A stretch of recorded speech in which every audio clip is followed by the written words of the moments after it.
This is Autoline Daily, the show dedicated to enthusiasts of the global automotive industry. And here's a quick recap of the tariff impact before we get to the rest of the news. The ACEA, which represents almost all the automakers in Europe, is urging the EU to start negotiating with the Trump administration to ease the tariff impact. It says that Trump's tariffs on vehicles and components could cost the European auto industry 80 billion euros. Meanwhile, Mercedes says it's going to eat the cost of the tariffs for now, which will keep the brand competitive and help its dealers maintain sales volume. Automotive News reports that Stellantis is telling its suppliers it will cover the cost of the tariffs as long as suppliers show how they will reduce exposure to them.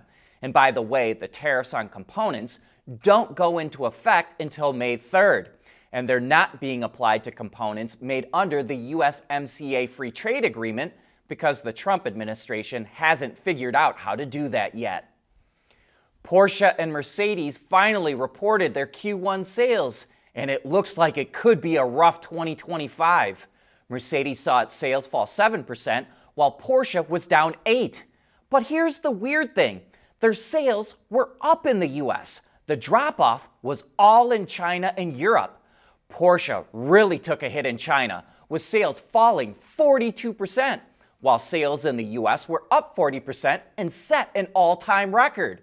So now, with Trump's tariffs about to take a bite, it's hard to see how they'll maintain sales momentum in the US. Even though Mercedes says it will absorb the cost of the tariffs, the question is, how long can it afford to do that? House Republicans were just dealt a blow in their attempt to revoke California's emission standards. California has for decades been granted a waiver by the EPA to set its own emission regulations. But Republicans in the House of Representatives introduced resolutions to use a contested method to revoke the waiver and allow them to repeal it with just a simple majority.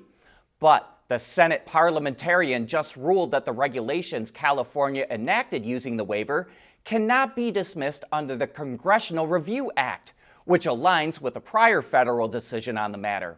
While the parliamentarians' decisions aren't binding, it is rare for lawmakers to go against them. BYD is growing by leaps and bounds globally, but its growth in India is going to be limited because the government is restricting the automaker's investment in the country.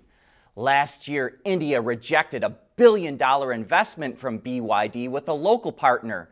And during an interview with Bloomberg yesterday, India's commerce minister said that it has to be cautious about who it allows to invest in the country and, quote, as of now, it is a no to BYD. He also said that India needs to be cautious about dumping from China. Another Chinese automaker, Great Wall Motor, gave up on the Indian market after being denied regulatory clearances as well. There's nothing wrong with heavy metal. Hey, lighten up. But with world-class composite material, Teijin Automotive Technologies makes vehicles lighter, safer, and more eco-friendly. Do you want to see the automotive industry grow and thrive? So do we. That's why we dedicate our shows to providing the people in the industry with important data and information, and access to the people who are driving the industry forward with the guests that we bring on our shows and the interviews that we conduct. But we need your help to continue doing it. That's why I'm asking you to support Autoline with a YouTube or Patreon membership. It'll get you extra content that will be available only to members, but it will especially make sure that you and Autoline continue to drive the automotive industry forward. It looks like Stellantis could be starting the process to figure out what it's going to do with Maserati and Alfa Romeo. The automaker has hired consultancy McKinsey & Company to help it assess options for the brands. No doubt the new U.S. tariffs played a role in the move. Both brands import all of the vehicles that they sell in the U.S., and about 35 to 40% of Maserati's sales come from the U.S. So any disruption could have a big impact on Maserati's profits, and it already posted an operating loss of $285 million last year. Potential options for Alfa and Maserati allegedly include possible partnerships with other companies or even a full-blown spin-off in the future. Some Asian companies have reportedly already expressed interest in the brands, but according to sources, Stellantis chairman John Elkann has no plans to sell to a Chinese rival. We think another Stellantis brand that could find itself under consultancy review is Lancia. It only has a single model remaining in its lineup, the Ypsilon, but it is making some upgrades to the all-electric version. Thanks to an enhancement to the battery chemistry and improvements to the powertrain efficiency, the range of the Ypsilon EV improved by 6% or 22 kilometers, which is just over 13.5 miles. So, it can now travel 425 kilometers or about 265 miles on a charge. And in one last bit of Stellantis news, at the end of 2023, it expanded a partnership with supplier company Vallejo to start offering remanufactured electronic components, which are restored to the same specs and performance and come with the same warranty as the new parts, but at a lower cost. They kicked off rebuilding front cameras, but starting in June, that also includes LED headlamps and interior display screens. Up to 50% of the raw materials in the remanufactured headlamps are from old LED units, which helps cut CO2 emissions by up to 70% compared to making a new one. The headlamps will first be offered for a couple of Peugeot models, while the rebuilt displays will go into Peugeots, Citroëns, DS's, and Opels. 30 years ago, Continental, the giant German tire company, decided to spread out into other automotive components and technologies. Back then, the thinking was that tires were a low-margin, low-growth business, and if the company wanted to expand, it had to get into new lines of business.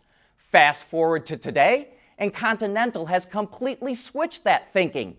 Its tire business is now the most profitable part of the company, and it's spinning off its components business, or what it calls ContiTech.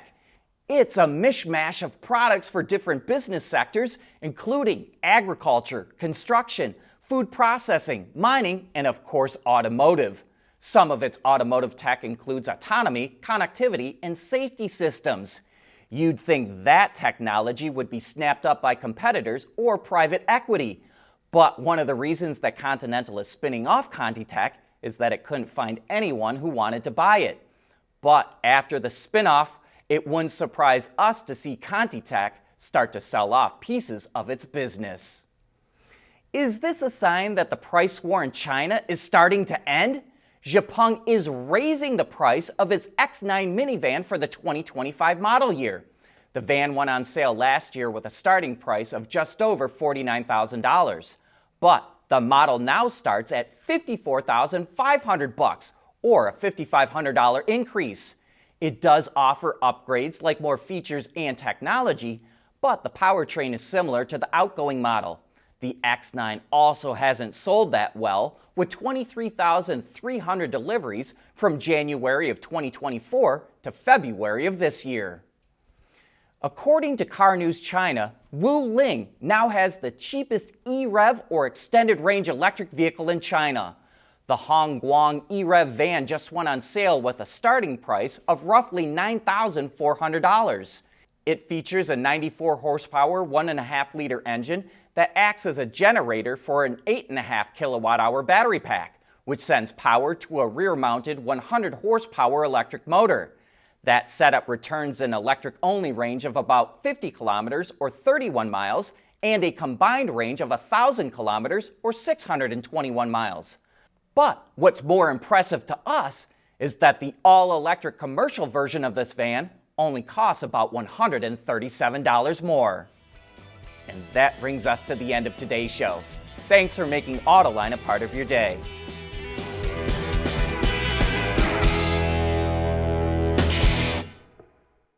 Autoline Daily is brought to you by Bridgestone, solutions for your journey. Intrepid Control Systems, over-the-air engineering boost your game. Teijin Automotive Technologies, the formula for better mobility. And by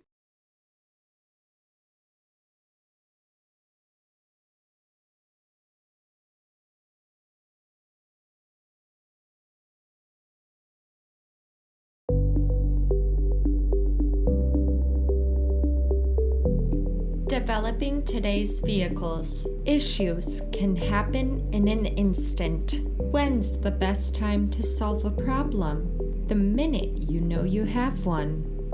Meet Wireless NeoVi Cloud, your secure, off-the-shelf solution empowering real-time collaboration for quick resolution. With Wireless NeoVi Cloud, your team can prevent issues before they can escalate.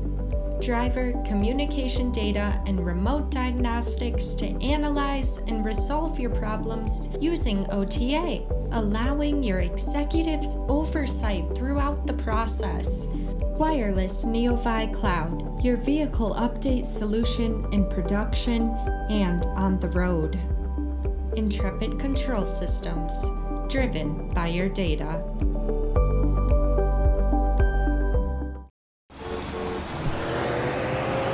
Making a life full of memories, one road trip at a time.